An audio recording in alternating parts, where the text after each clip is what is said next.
Alright everyone, this is 307 back coming at you with another weapon review from the Close Quarters download content. Today we're taking a look at the LSAT, the second LMG unlocked via assignment from the content.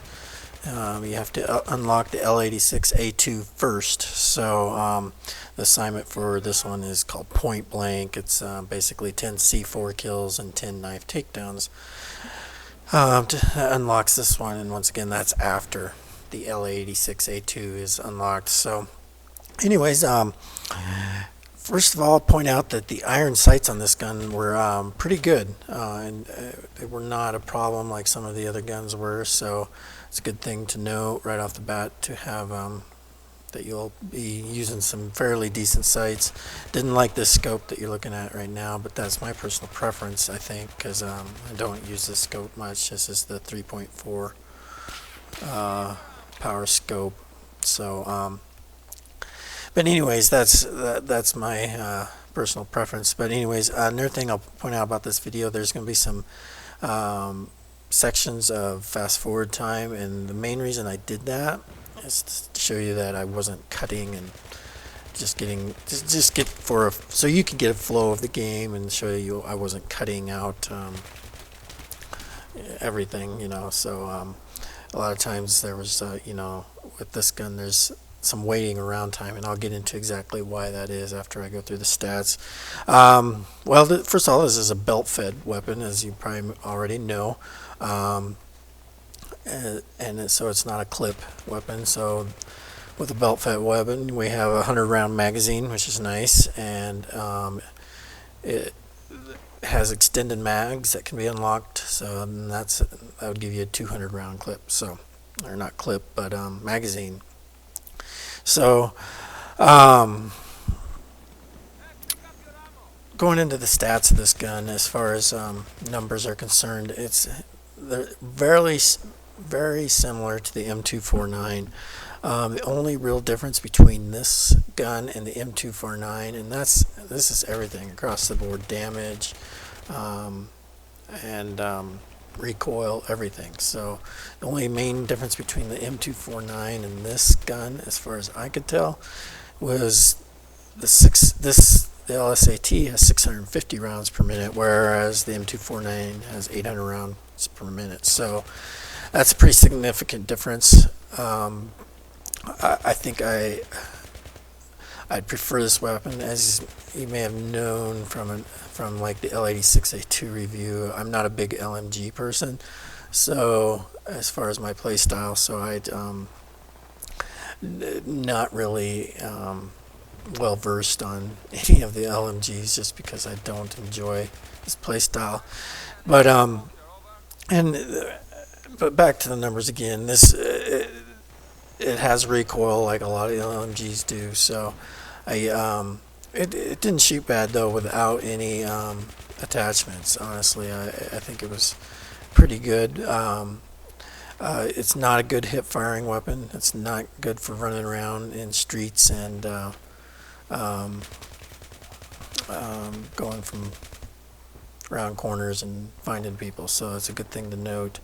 It's not the type of gun that it is. It's more for what LMGs are for, and that's covering fire. And although this one, I don't think it really doesn't have any range. One thing to note about the LSAT is there's no heavy barrel attachment unlockable for this gun. So I don't know if that is meaning that they're trying to say it's not a longer range gun, which I would definitely say now it's not. It's generally for, I would say, 25 to 75, maybe 100 meter engagements. Over that, it just doesn't seem to. It seems the accuracy of the weapon is not good. So it's a good thing to keep in mind too. I was talking a little bit earlier about why I was fast forwarding in my play style. What I was talking about is a lot of times you got to set up, and I don't want to say it's camping, because it's really not just watching one location, but you kind of cover an area. It's kind of what an LMG in essence does anyways. They cover an area for other troops, so you can kind of see, and so as far as just what it's doing, and I found that kind of by trial and error, is that you need to be set up in a location where you can find targets but not be running and moving around and trying to bring your gun up. Once again, not a good hip firing weapon. It does well when you aim down the sight at close range. But if you're running around a corner with hip fire, there's going to be a lot of guns out there that outshoot you. So, good thing to keep in mind. It's just a covering fire LMG. So, is my opinion of it. Can't say I didn't enjoy the weapon and I couldn't do well with it. I think anybody who learns the weapon can do well with it. I just find it kind of peculiar that the stats, as far as the numbers, are so similar to, say, the M249 and the Type 88 LMG. Very similar to those two guns as far as its recoil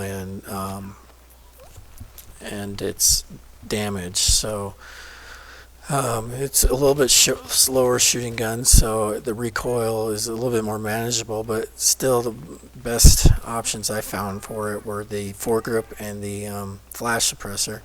I think a suppressor was pretty good too. The flash suppressor just seemed to give it a little bit better knockdown as far as damage, so didn't lose quite as much with the flash suppressor as you do the suppressor, but that's just a personal play style, whatever you decide there, with no heavy barrel option. I think you're pretty much stuck with the foregrip and the flash suppressor. The red dot I don't think you really can improve your hip fire with the red dot significantly enough, and it's an LMG, it's not meant for hip fire. So but other than that, it's an interesting addition, I will say, to the LMG family within Battlefield, as far as so the stats being so similar to so many different guns, and but slightly different in some ways, like with the rounds per minute. So just something to think about when you picking out your guns. I would suggest, definitely suggest trying it out, because some people it may fit quite well into their play style. So it's not a bad gun by any means, but if you're used to the M249, I think you would find this gun very similar. So loadout once again is K.O.B.R.A or hollow sight, and flash suppressor and foregrip. I think anything zoomed more in is going to be not needed for the ranges this gun is really capable of. So anyways, hope you enjoyed the video. Appreciate any likes or comments that you guys would be willing to give me. But for now, this is 307, and I'll see you out on the battlefield.